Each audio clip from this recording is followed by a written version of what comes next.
Hello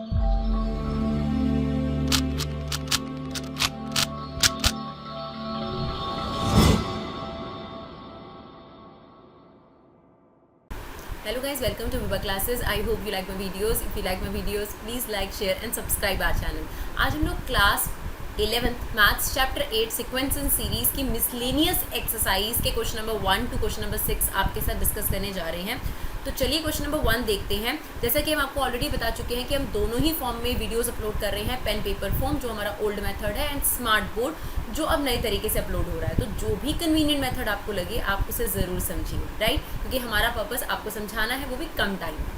if f is a function f of x plus y equal to f x into f y, x और y natural number होंगे, ये बोलना चाहता है वो, such that f1 की value 3 है। और ये एक्सप्रेशन दे रखा है जो जनरली बच्चों को कंफ्यूज करता है और इसकी वजह से घबरा जाते हैं, पर ये क्वेश्चन बहुत सिंपल है।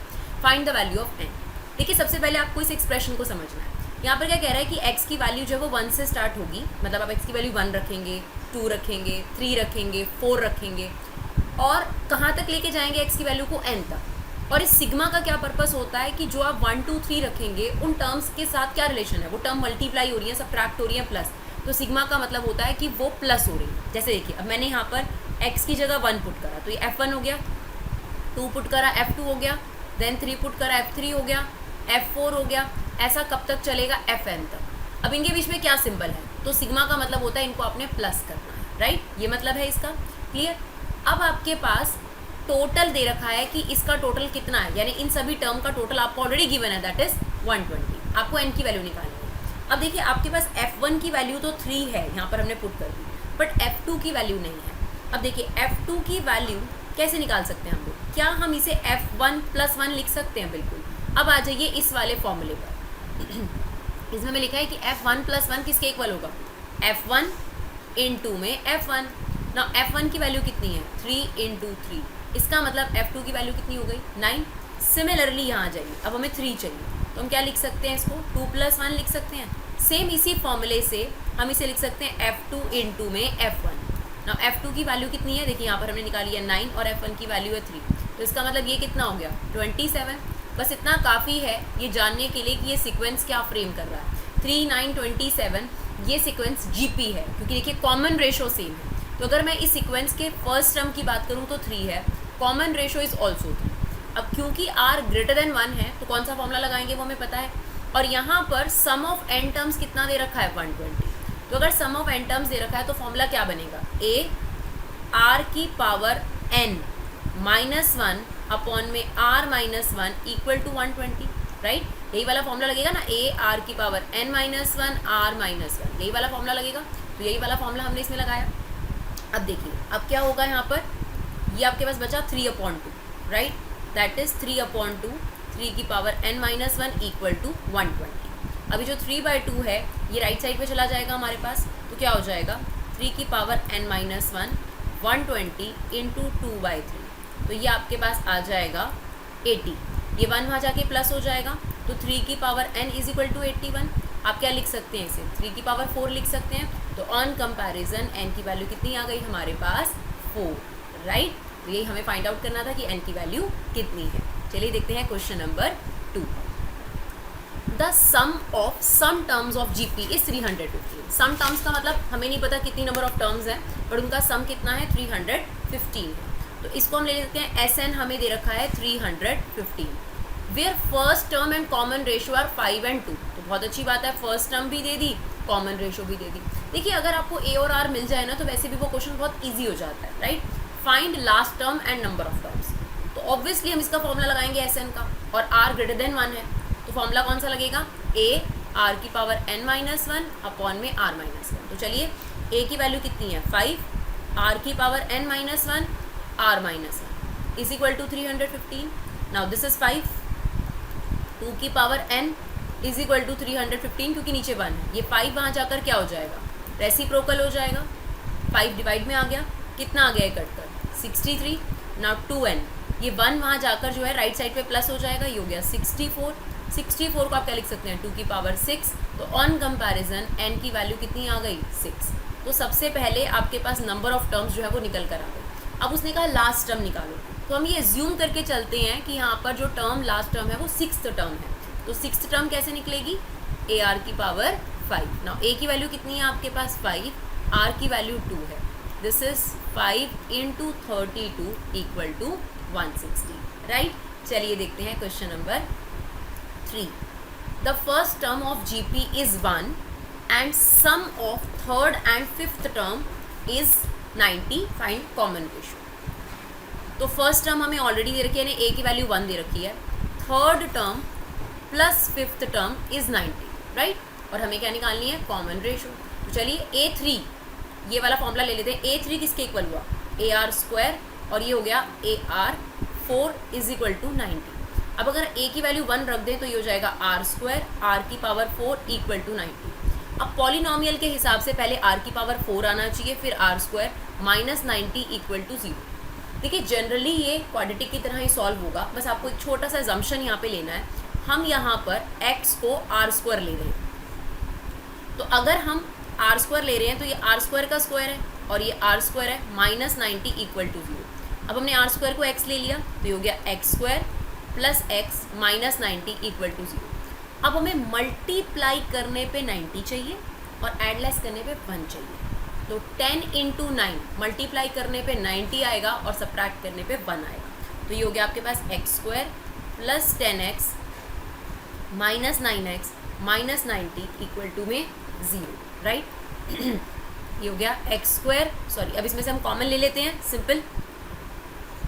क्या कॉमन आ जाएगा यहाँ पर, x कॉमन आ जाएगा, तो x कॉमन ले लेते हैं, ये बच जाएगा x प्लस 10, और यहाँ से क्या कॉमन है, माइनस 9 कॉमन है, ये हो जाएगा x प्लस 10 इक्वल टू 0। अब इन दोनों में से क्या कॉमन है, x प्लस 10 कॉमन है, क्या रह जाएगा, x माइनस 9 इक्वल टू 0। अब इसको हमने 0 के इक्वल रखा तो x की वैल्यू आ गई माइनस 10, इसे 0 के इक्वल रखा तो x की वैल्यू आ गई 9। नाउ x ओरिजिनली क्या था, आर स्क्वायर, तो r square is equal to minus 10 and r square is equal to 9। यहाँ से अगर हम इस पर रूट चढ़ाते हैं तो ये कॉम्प्लेक्स नंबर आ गया, और आप कॉम्प्लेक्स नंबर के चैप्टर को सिर्फ कॉम्प्लेक्स नंबर में ही पढ़ेंगे, बाकी सब जगह हमें रियल वैल्यूज़ चाहिए होती है, आयोटा वाली वैल्यूज़ नहीं चाहिए होती। तो आर की कॉम्प्लेक्स वैल्यू एक्सेप्टेबल नहीं है, तो ये हमने क्रॉस कर दिया, और अगर हम इस पे स्क्वायर रूट लगाते हैं तो प्लस माइनस 3 आ जाता है, और हमसे मांगा क्या गया था, कॉमन रेशो, तो हमारी कॉमन रेशो आ गई प्लस माइनस 3, राइट। चलिए क्वेश्चन नंबर 4 थोड़ा इंपॉर्टेंट है, इसे ध्यान से देखेंगे। The sum of 3 numbers are in GP is 56। कहता है 3 नंबर्स हैं, उनका सम 56 है और वो जीपी में है, तो इसी बात में 2 बातें हो गई, राइट। तो लेट हम कर लेंगे कि वो जो 3 नंबर्स हैं वो हैं a b c. If we subtract 1 7 21 from these number in order we obtained A P, find numbers.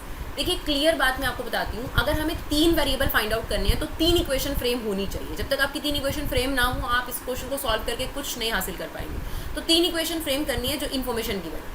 तो सबसे पहले उसने मुझे बोला था इन 3 नंबर्स का सम 56 है, तो मेरी पहली इक्वेशन बन गई a plus b plus c equal to 56, ये मेरी पहली इक्वेशन बन गई। इसके अलावा उसने मुझे ये भी बताया था कि ये तीनों नंबर जीपी में है। अगर 3 नंबर जीपी में हो तो b अपॉन ए और c upon b common ratio के इक्वल होगा, यानी आप यहाँ से निकाल सकते हैं बी स्क्वायर किसके इक्वल होगा, ए सी के। तो दूसरी इक्वेशन मेरे पास आ गई, बी स्क्वायर किसके इक्वल है, ए सी के। ये मेरी सेकेंड इक्वेशन हो गई, राइट। अब बारी आती है थर्ड की। तो उसने ये बोला कि जब हम इन नंबर्स में से 1 7 और 21 सब्ट्रैक्ट कर देंगे तो ये नंबर्स जो हैं वो एपी में हो जाएंगे। अब मैंने आपको 3 नंबर्स अगर एपी में हो तो उसका भी बताया था, देखिए b माइनस ए डी होता है और c माइनस बी भी डी होता है। तो अगर 3 नंबर एपी में हो तो ये रिलेशन होता है, देखिए b यहाँ जाकर प्लस हो जाएगा और a वहाँ जाकर प्लस। तो कभी भी अगर 3 नंबर एपी में हो तो मिडल वाले का ट्वाइस, मिडल वाले का क्या कर देंगे आप, ट्वाइस। तो ये हो जाएगा twice of b minus 7 equal to, इन दोनों के सम के इक्वल होगा इस वाले चीज़ से। तो ये हो गया a minus 1 plus c minus 21। 3 equation बन गई हैं। अब हम अपना प्रोसीड कर सकते हैं क्योंकि अब हमारे तीनों वेरिएबल के आंसर ज़रूर निकलेंगे। तो चलिए पहले थर्ड को ही सॉल्व करना स्टार्ट करते हैं। देखिए 2 से अंदर मल्टीप्लाई कर देते हैं सबसे पहले, तो ये कितना बन जाएगा, 2b माइनस 14 a प्लस सी हो गया एक साथ, और ये हो गया माइनस 21। ये हमारी थर्ड इक्वेशन है। अब देखिए थर्ड इक्वेशन को यहाँ से हटा दीजिए क्योंकि हमने इसको सिंप्लीफाई कर दिया। तो जो थर्ड इक्वेशन है आपके पास, अब फर्स्ट सेकंड थर्ड का ही यूज़ होना है। तो आप एक काम कर सकते हैं, जो फर्स्ट इक्वेशन है ये देखिए, उसमें से a प्लस सी की वैल्यू निकाल लीजिए, कितनी आ जाएगी 56 माइनस बी आ जाएगी। ये वैल्यू उठाकर थर्ड में पुट कर देते हैं, देखिए 2b माइनस 14, a प्लस सी की जगह आ जाएगा 56 माइनस बी माइनस 21, राइट। अब ये b यहाँ जाकर राइट साइड पे प्लस हो जाएगा, तो b अगर प्लस हो जाएगा तो ये 3b हो गया, और 56 में से 21 माइनस कर देंगे और 14 प्लस कर देंगे, तो ये आ जाएगा आपके पास 48। तो b की वैल्यू कितनी आ गई, इसको डिवाइड कर देंगे तो b की वैल्यू आ गई 16। तो अब देखिए b की वैल्यू हमारे पास आ चुकी है, क्लियर। अब हमारे पास इक्वेशन 2 और इक्वेशन 1 का हम फिर से यूज़ कर सकते हैं। तो इक्वेशन 2 अभी तक यूज़ नहीं करी है, यहाँ पे हम b की वैल्यू सब्स्टिट्यूट कर रहे हैं, ठीक है। हमारे पास है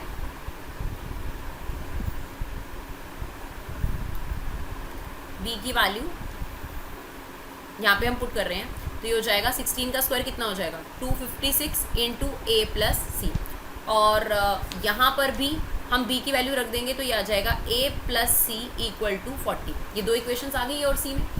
अब एक काम कर सकते हैं हम लोग, यहाँ से c की वैल्यू निकाल लेते हैं 40 माइनस से। c की वैल्यू कितनी आ गई 40 माइनस है, और उसे यहाँ पर सब्स्टिट्यूट कर देते हैं, तो ये बन जाएगा 256 a 40 माइनस a, मल्टीप्लाई करिए, ये हो गया 256 40a माइनस a स्क्वायर। अब सब कुछ लेफ्ट साइड पे ले आइए, a स्क्वायर ही आएगा तो a स्क्वायर प्लस का माइनस 40a प्लस 256 इक्वल टू 0। अब इसकी मिडल टर्म स्प्लिटिंग करनी है, मल्टीप्लाई करने पे 256 चाहिए और एडलेस करने पे 40 चाहिए, तो 32 और 8 इसके फैक्टर्स हो जाएंगे, तो a square minus 32 minus 8a plus 256 equal to 0। अब ग्रुपिंग कर लीजिए, इसमें से क्या कॉमन है, a कॉमन है, ये बन जाएगा a माइनस 32। इसमें से क्या कॉमन है, 8 कॉमन है, ये बन जाएगा a माइनस 32 इक्वल टू में 0। तो हमारे पास आ गई a की वैल्यू, अगर आप ध्यान से देखें तो दो वैल्यूज़ आ गई, इसे 0 के इक्वल रखेंगे तो a की वैल्यू 32 और इसे 0 के इक्वल रखेंगे तो a की वैल्यू 8, और b की वैल्यू हमारे पास पहले ही फिक्स आई हुई थी, क्या है 16। a और b आ गया, अब c बचा। तो हमें पता था ना कि तीनों का जो सम है वो 56 है, राइट, ये पता था हमारे को फर्स्ट इक्वेशन से। तो a की वैल्यू हम यहाँ पर क्या पुट कर देंगे, a की वैल्यू हम यहाँ पे पुट कर देते हैं 16, और b की वैल्यू a की वैल्यू पहले पुट करते हैं 32, यहाँ पे 32 और b 16, तो c जो है वो 8 निकल कर आएगा। और अगर इस इक्वेशन में हम a की वैल्यू 8 b की वैल्यू 16, तो c आपका 32 निकल कर आएगा, राइट। क्वेश्चन बहुत इंपॉर्टेंट है, इसे ज़रूर करिएगा, ध्यान से करिएगा। बेशक आप लोग को लगे रिपीट करना है तो रिपीट दोबारा से वीडियो को देख सकते हैं आप लोग, राइट। चलिए क्वेश्चन नंबर 5 देखते हैं। अ GP consist of even number of terms. Now even number of terms का मतलब यही होता है कि 2 n टर्म्स हैं आपके पास इस पर्टिकुलर सीक्वेंस के अंदर, right. If the sum of all terms, तो वो कह रहा है सारी इवन टर्म्स का सम है ना, इज का मतलब क्या होता है equal to 5 times the sum of the term occupying odd places. अब ऑड प्लेसेस मतलब क्या हुई, first term, right, first term into third term into, sorry sum बोला है इनटू नहीं, first term plus third term plus fifth term plus seventh term, dash dash dash, right. Now अब इसका formula लगा देंगे हम लोग, 2 n टर्म्स का फॉर्मूला लगाएंगे तो ये होगा a r की power 2n minus 1 r minus 1 5। अब ये क्या हो गया a, ये क्या हो गया a r स्क्वायर, ये हो गया आपके पास a r cube, sorry a r 4 a r 6 and so on. तो ये भी आपके पास एक जीपी है जिसमें फर्स्ट टर्म की वैल्यू a है और r आ रही है r स्क्वायर। अब देखिए a r स्क्वायर को a से डिवाइड करेंगे, तो यहाँ पर है a r की power 2n minus 1 r minus 1, this is 5। यहाँ पे भी आप सम का फॉर्मूला लगा दो, a r की पावर, r कितनी है यहाँ पर r2, उसकी पावर n माइनस 1 अपॉन में r माइनस 1। अब ध्यान से सुनिए, a की जगह तो यहाँ a ही था और कॉमन रेशो कितनी थी r स्क्वायर, पावर n क्यों लिखी हमने, यहाँ पर उसने पहले ही बोला था 2 n टर्म्स हैं। 2 n टर्म्स का मतलब इवन टर्म्स हैं, या तो 20 टर्म्स हैं या 40 टर्म्स हैं। अब ऑड प्लेसेस वाली क्या होंगी, आधी हो जाएंगी, यानी 2 n का हाफ कितना होता है n टर्म्स हो जाएंगी। तो जो ऑड प्लेसेस वाली टर्म थी ऑब्वियसली ये कितनी होंगी, n होंगी, इसीलिए मैंने यहाँ पर कितनी पावर लगाई है, n पावर लगाई है, राइट। चलिए अब ये क्या हो गया आपके पास, ये हो गया a, ये देखिए यहाँ से सीधा हम a से a r की पावर 1 से r की पावर 1 काट देते हैं। अब यहाँ पे बचा r की पावर 2n माइनस 1 5, नहीं सॉरी यहाँ पर आपके पास एक चीज़ गलत करी हमने, ये देखिए यहाँ पर r क्या था, r स्क्वायर है ना, तो this is r square minus 1। देखिए यहाँ पे दोबारा हम लिखते हैं, यहाँ पर आपके पास 5 एज इट इज़, a की जगह a है, कॉमन रेशो r स्क्वायर है, देखिए लिखिए हमने कि पावर n माइनस 1 अपॉन में कॉमन रेशो माइनस 1, राइट। तो ये देखिए a से a ज़रूर कट सकता है, और ये भी r की पावर 2n माइनस 1 है, तो ये r की पावर 2n माइनस 1 से r की पावर 2n माइनस 1 कर दिया। अब ये बचा 1 upon r minus 1 5, r square minus 1 को हम r minus 1 r plus 1 open कर सकते हैं a square minus b square की आइडेंटिटी के अकॉर्डिंग। नाउ ये इससे कैंसिल आउट हो गया, क्रॉस मल्टीप्लाई करिए, 5 is equal to r plus 1, तो r की वैल्यू कितनी आ जाएगी आपके पास, 4 आ जाएगी, राइट। चलिए देखते हैं क्वेश्चन नंबर 6। देखिए क्वेश्चन नंबर 6 में क्या कहा है आपको, कहता है कि अगर ये एक्सप्रेशन इक्वल है, मतलब आपको ये दे रखा है कि ये तीनों एक्सप्रेशन इक्वल हैं, शो करो a b c d G P में है। अगर हम इसका कन्वर्स ले लें और इन तीनों को इक्वल प्रूव कर दें, मतलब हम ये ले लें कि a b c d G P में हैं और ये तीनों इक्वल है, तब भी स्टेटमेंट प्रूव हो जाती है। तो हम ऐसा ही करने वाले हैं, हम ये लेट करने वाले हैं कि ये a b c d G P में, तो इसका मतलब ए का मतलब ए होगा, बी का मतलब ए आर होगा, सी का मतलब ए आर स्क्वायर होगा, और डी का मतलब ए आर क्यूब होगा। ये हम मान के चल रहे हैं, लेट कर रहे हैं। अब हम चेक करते हैं क्या ये एक्सप्रेशन इक्वल है। ए की जगह ए रख दिया, बी की जगह क्या आ जाएगा, ए आर, सेम बी की जगह क्या आ जाएगा, ए आर। अब ऊपर से क्या कॉमन है, ए कॉमन है, ऊपर रह गया आर एक्स, ए कॉमन आया 1 माइनस आर एक्स, ये इससे कट गया, दैट इज इक्वेशन 1। अब सेकेंड एक्सप्रेशन लीजिए और इसमें वैल्यू पुट कीजिए। बी की वैल्यू कितनी है, ए आर, सी की वैल्यू है ए r square, same a r square x, क्या कॉमन आएगा, ऊपर से ए आर कॉमन आ जाएगा, 1 प्लस आर एक्स बचेगा, यहाँ से भी ए आर कॉमन आएगा, 1 माइनस आर एक्स, ये इससे कट गया। आप देख सकते हैं इक्वेशन 1 और इक्वेशन 2 एकदम सेम है। सिमिलरली सी की वैल्यू देखिए ये रही आपके पास, और डी की वैल्यू ये रही, तो ये हो जाएगा a r square plus a r cube x, ये हो जाएगा a r square minus a r cube x, ऊपर से क्या कॉमन आ जाएगा, ए आर स्क्वायर कॉमन आ जाएगा, और ये बच जाएगा 1 plus r x, same a r square common आ जाएगा, 1 माइनस आर एक्स, ये इससे कट गया। तो आप देख सकते हैं 1 2 3 एक्सप्रेशन बिल्कुल सेम है। इसका मतलब by equation 1 2 3 we can say that ये तीनों की तीनों चीज़ें क्या हैं आपके पास, इक्वल है। तो इसका मतलब जो अजम्पशन हमने ली थी कि a b c d G P में है वो एकदम करेक्ट है। तो आई होप आपको हमारा ये वीडियो समझ में आया हो। अगर आपको ये हमारा वीडियो यूजफुल लगे तो अपना कीमती समय निकाल कर इन्हें शेयर ज़रूर करिए और अपना वैल्यूबल फीडबैक दीजिए। Thank you so much guys for love and support. Keep supporting Vibha classes.